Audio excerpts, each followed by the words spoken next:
साथियों नमस्कार। मैं आज आप लोगों का ध्यान एक विशेष प्रसंग की ओर लाना चाहता हूं। वो विशेष प्रसंग ये है कि हम प्रायः समाज में ऐसा देखते हैं, सुनते हैं, समझते हैं कि कोई ईश्वर की भक्ति करता हो या ना करता हो। हमारी धारणा है कि दोनों बराबर हैं, दोनों में कुछ भी खास नहीं है। ऐसा ही भक्ति करने वाला और ऐसा ही भक्ति न करने वाला होता है। लेकिन मैं आज आप लोगों को यह बताना चाहूंगा कि भक्ति करने वाला कुछ खास होता है। भक्ति करने वाले में कुछ अलग विशेषता होती है और जब आप ये जानेंगे तो भक्ति में आपकी आस्था भी दृढ़ हो जाएगी। आप आश्वस्त हो जाएंगे यदि हम भगवान की भक्ति करते हैं तो हम में कुछ खास है। एक महात्मा जी थे, शिव पुराण की कथा किया करते थे। एक दिन बड़े आमोद में चर्चा करते चले जा रहे थे और बोल रहे थे, समझा रहे थे कि एक दिन वन में भगवान शंकर और माता पार्वती वन मार्ग से जा रहे थे। माता पार्वती की निगाह एक झोपड़ी के सामने वृद्ध पति पत्नी को झगड़ते हुए देखा। उन पर उनकी दृष्टि पड़ी। उनकी अवस्था को देख करके माता पार्वती सहज ही समझ गई कि ऐसी लड़ाइयां गरीबी के कारण होती हैं, मूर्खता के कारण होती है, बेवकूफियों के कारण होती है, अज्ञानता के कारण होती है। और हम इस रास्ते से गुजर ही रहे हैं, तो इस गरीब परिवार का भला हो, इस इच्छा से उन्होंने भोलेनाथ से बोला, हे भोलेनाथ, देखो ये जो सामने झोपड़ी के सामने परिवार वृद्ध पति पत्नी बैठे हैं, झगड़ रहे हैं, क्यों ना हम इनको एक वरदान देते चले, शायद इनका जीवन संवर जाए, शायद इनके जीवन में खुशहाली आ जाए। क्षण भर भोलेनाथ विचार में पड़ गए और कहने लगे कि जो व्यक्ति भगवान की भक्ति नहीं करता, ऐसा उनके जीवन में होता है, ऐसा दारिद्र उनके जीवन में होता है।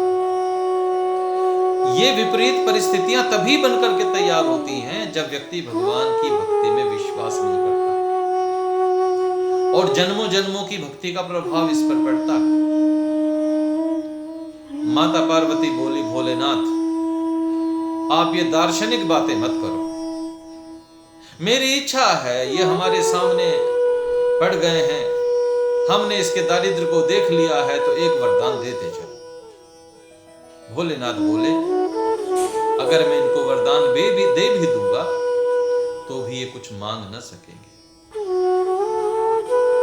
माता पार्वती ने कहा, कोई बात नहीं, आप दे दो, बस मेरी ये दया के पात्र हैं, मुझे इन पर दया आ रही है, आप मेरे कहने से बस एक वरदान दे दो, शायद इनके जीवन का उद्धार हो जाए।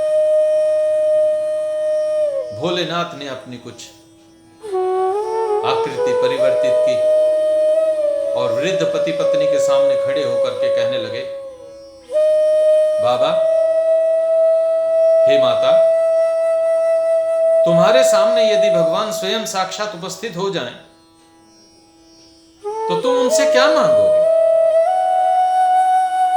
तो वृद्धा ने कहा, यदि साक्षात भगवान स्वयं मेरे सामने आ जाएं और मुझसे कुछ वरदान मांगने के लिए कहें तो मैं एक वरदान मांगूंगी।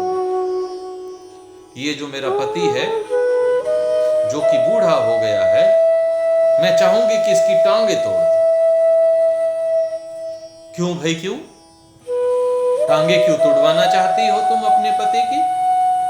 ये शहर भर, नगर भर, गांव भर, जंगल जंगल घूमता रहता है, घर में टिक के नहीं बैठता।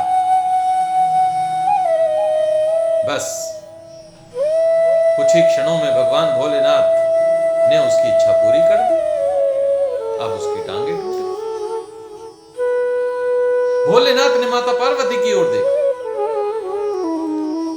माता पार्वती ने फिर जिज्ञासा भरी निगाह से देखा कि नहीं नहीं, ये तो अनर्थ हो गया, एक मौका और दो। उन्होंने उस वृद्ध व्यक्ति से पूछा, हे बाबा, अगर तुम्हें भी भगवान कोई आशीर्वाद वरदान देना चाहे तो तुम क्या मांगो? तो वृद्ध पुरुष ने भी वही कहा, मैं भी यही चाहता हूं कि ये मेरी जो पत्नी है इसकी दोनों टांगे तोड़। अब भगवान भोलेनाथ ने उसका भी वरदान स्वीकार कर लिया। अब दोनों की टांगे टूट गई।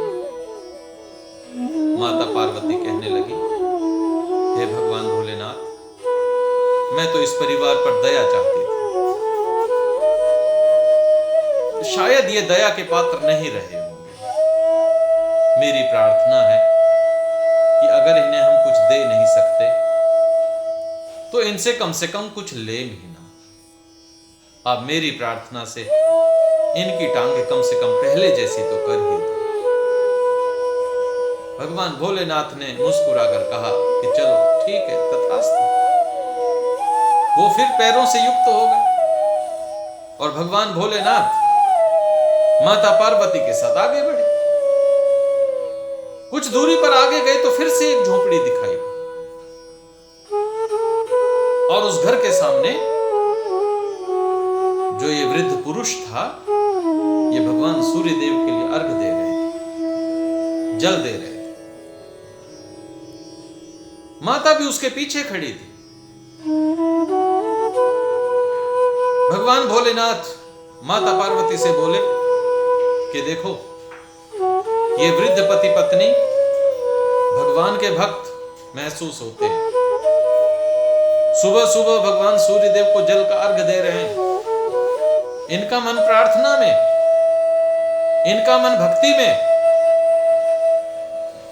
पत्नी भी साथ में खड़ी हुई है, हाथ जोड़े खड़ी है। यद्यपि जलार्घ पुरुष दे रहा है, लेकिन पत्नी भी साथ में हाथ जोड़े खड़ी है। ये निश्चित ही भक्त है। और अगर इनको मैंने कुछ दिया तो एक भक्त की क्या भावना होती है, भक्त को प्रार्थना करने से क्या प्राप्त होता है, आप देखना। माता पार्वती कुछ शर्मिंदा हुई, लेकिन उसके बाद बोली कि नहीं नहीं, ऐसा कुछ विशेष नहीं होने वाला, आप इन्हें भी दे के देख लो। भगवान भोलेनाथ फिर रुके। उन्होंने उन्हें भी वही शब्द कहे, हे वृद्ध व्यक्ति, यदि स्वयं साक्षात भगवान आपके सामने खड़े होकर आपको कोई वरदान देने को कहें तो आप क्या मांगे? तो वृद्ध ने कहा, हे भगवान, वैसे तो मेरे घर में सब कुछ खुशहाली है, पत्नी है, पुत्र वधू है, लेकिन यदि फिर भी मुझे ऐसा कभी मौका मिला तो मैं भगवान भोलेनाथ से कहूंगा, हे भगवान भोलेनाथ, मेरे पोते पोतियां ऊंचे महल नुमा घर की छत पर सोने चांदी के बर्तनों में दूध पीते हुए दिखाई दें।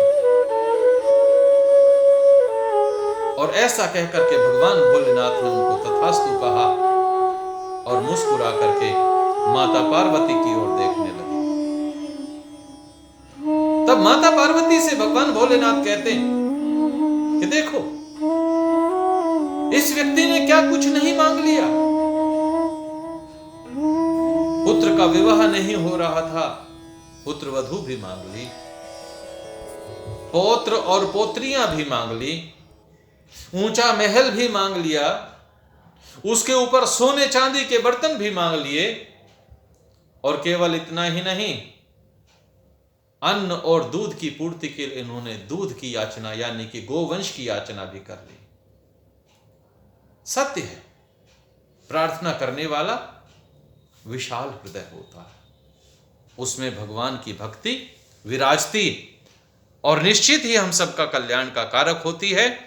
मैं समझता हूं कि वही भक्ति, वही ईश्वर के प्रति आदर्श, वही विचार हमारे मन में भी हों, हमारे विचारों में भी हों, हमारी भी प्रार्थना ऐसे ही बलवती हो। यदि ऐसा संभव होता है तो मैं समझूंगा मेरा ऐसा कहना, ऐसा बोलना सफल हुआ है। ईश्वर हम सब की इच्छाएं पूर्ण करे, हम सब पर अपनी कृपा बनाए रखे। आप सभी का धन्यवाद।